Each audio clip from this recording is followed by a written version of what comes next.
Good morning, good afternoon, hello, whatever time of day it is you've downloaded this episode of Extra Healthyish. Thank you. This is your podcast from Body+Soul. I'm your host, Felicity Harley. Now, we've been celebrating 2021. Yes, we've been giving the most listened to episodes a rerun, the ones you loved. And gut health hogged the limelight this year, and with good reason. I'm chatting to Megan Rebuli on this episode. She's a research dietitian at the CSIRO and co-authored their new book that came out this year called the CSIRO Gut Care Guide.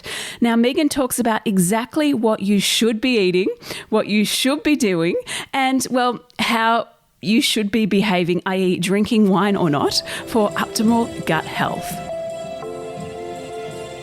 Megan, thank you so much for coming on Extra Healthyish. Now tell me, how do you stay extra healthyish in your life? Hi, Felicity. Thanks so much for having me.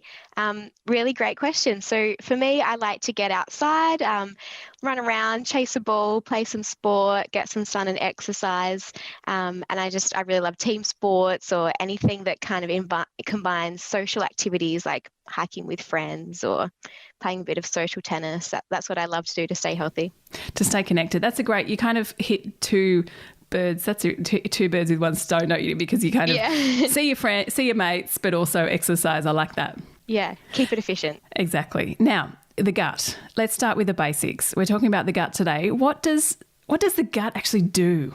Fill us in. Okay, so the gut or the digestive system, it actually starts in the mouth, and that's where we chew food and we start to break down carbohydrates and chew it into a big mass so that it can move through the rest of the body. And you could actually argue that digestion almost begins in the eyes. So we're very visual creatures, and when we see food, we see something that looks a bit tasty and our brain starts sending signals around saying, we might be eating something soon, and you kind of start to salivate and the body starts to get ready for digestion. So it moves through the mouth into the stomach where it breaks down further in the acids and then into the small intestine. And there it's broken down even more to proteins and fats and carbohydrates, and the body starts to absorb vitamins and minerals. And then it moves into the large intestine where fibers are fermented by bacteria, and eventually it absorbs toxins and waste along the way and eventually passes out of the body. So that's one major role of the digestive system. And the other is that the microbiome live in the gut, and this is a large collection of bacteria and other microbes, which is a growing area of research, and we're learning more and more about the health impacts the microbiome has on the body. And I mean, just a quick question. Why are we only just learning about this now? I mean, I feel like, it's only really in the last 5 or 10 years that it's exploded, the research in this area. It's like, why did it take this long? Yeah, great question. I think it's just the body and nutrition. They're both evolving areas of science, and the more we learn, the more we keep learning. It's just a natural evolution process, I think. Talking about evolution, how does the gut change throughout our lives? It evolves, I guess, like our whole bodies do. It changes throughout our lives, starting from when we are little babies, and the way that you're born can actually affect your microbiome. And then as we kind of are infants, our gut is still quite immature, and that's why we can only initially have breast milk or formula. And as we get older, foods are introduced quite slowly, because at that age, infants are still quite susceptible to disease as their gut is still growing, I guess, like the rest of us. And then from around about 2 to 4.5 years of age, this is around about the age where the microbiome starts to stabilize, and you have a fairly consistent mixture of microbes in there. And then during adulthood, our diet and our lifestyle plays quite a key role in how healthy our gut stays. So it can have its ups and downs like we do. It can be impacted by things like disease or short-term infections or longer-term gut issues. So this is an important period where we kind of want to live the healthiest life that we can to help our gut stay nice and healthy. And then as we age more, our gut becomes more susceptible to disorders and diseases, and the microbiome can become less diverse over time as things like environmental and lifestyle factors start to have a cumulative effect.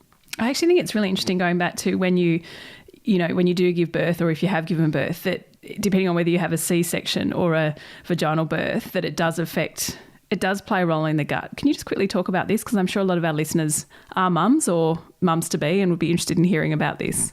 Yeah, it can play a role. So when you have like a vaginal birth, you have lots of, fluids and things from mum kind of mixing in with the baby, and those little bacterias and things that happen at that time can have an impact on the baby, because it kind of all ends up mixed in together. With it all over it. Yeah. Exactly. And then if you have a cesarean, it doesn't have that passage, the same passage through the body, which can just impact what kind of environments it passes through. And I think there are, it's quite, again, an evolving area of science, and it's something that researchers are looking into and looking how they can help babies who are born via a cesarean have the same kind of path of microbiome passage of goodness. And so there's procedures now, like they can try kind of swabbing the baby to help them get that variety of microbiome. But I think it's still, I'm not quite up with the evidence on that, and I think it's shown to have some short-term effects, but I'm not sure what the long-term effects are. So yeah, right. Sorry, I just threw that one on you. It's definitely something that people are looking into. Yeah, no, that's okay. Okay, let's go back to gut health. How can and how does it affect the rest of our body? So the gut is quite central to the whole body, and as that first starting point for where things come into the body, it's very well connected with the rest of our body.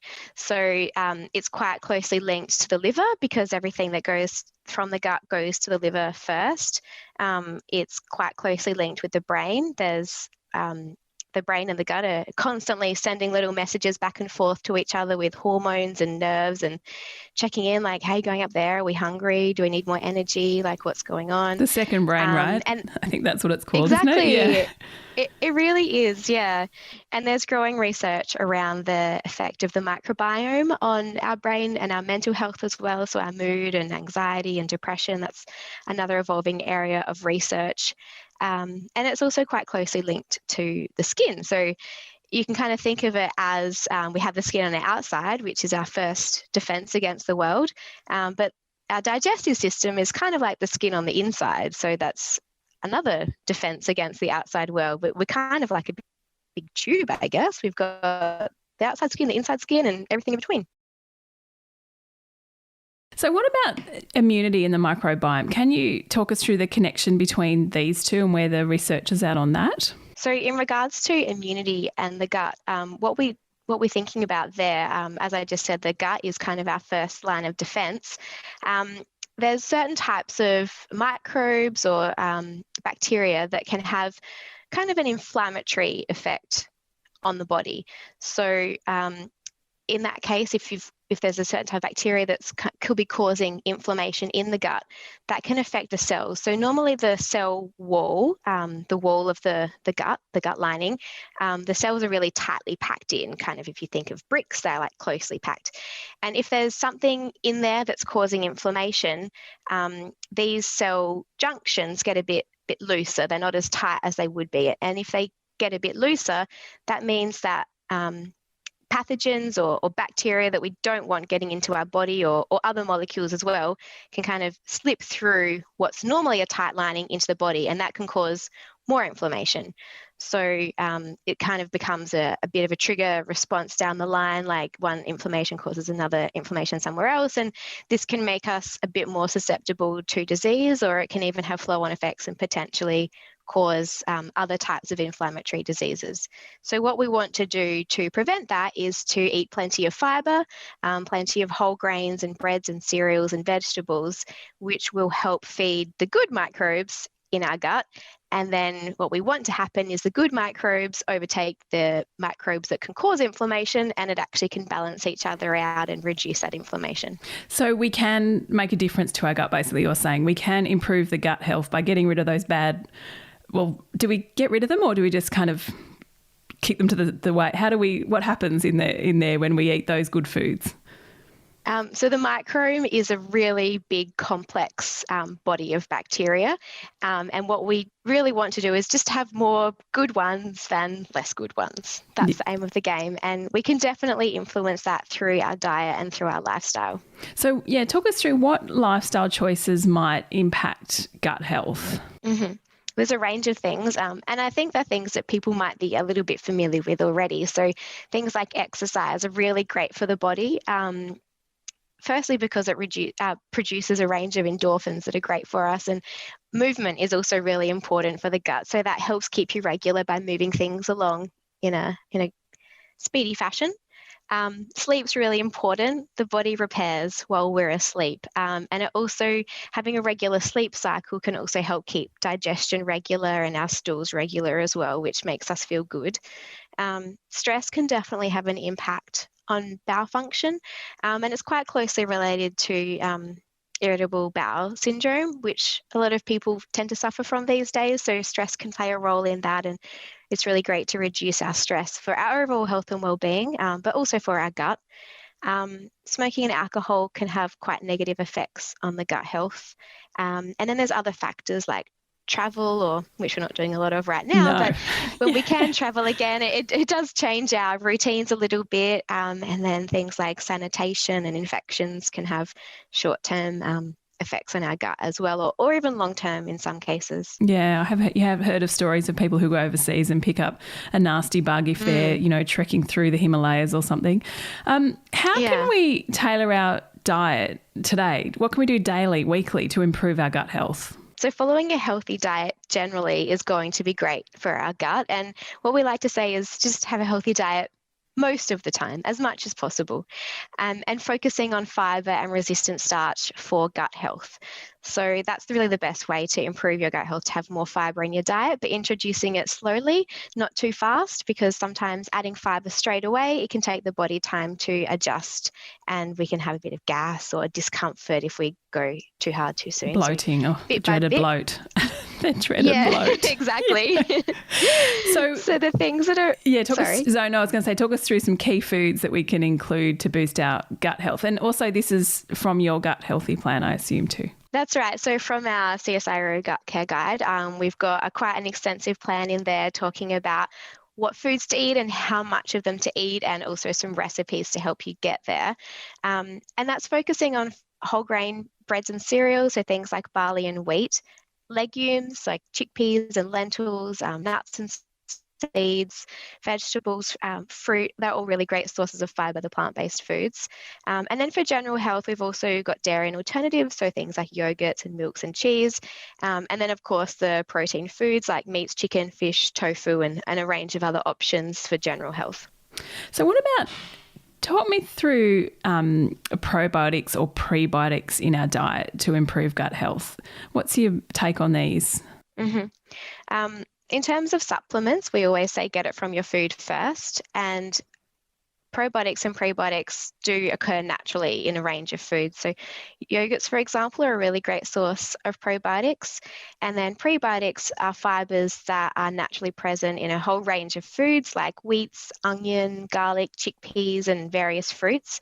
So that's something that you can definitely eat a varied diet, and you would get a great intake of probiotics and prebiotics that way. But if it is something that you're concerned about, then it's great to have a chat with your GP or a dietitian, and they can point you in the right direction. Yeah, and do you have the book's got some beautiful recipes in. Do you have a favourite in there? Is there something that you've cooked or you love that you can recommend we all try? I have tried. I haven't been disappointed with any of them so far. I actually cooked a really nice I cooked a really nice salmon recipe the other day, which I loved because it was different. It had the salmon and then a really tasty salad with a yogurt dressing, and then I'm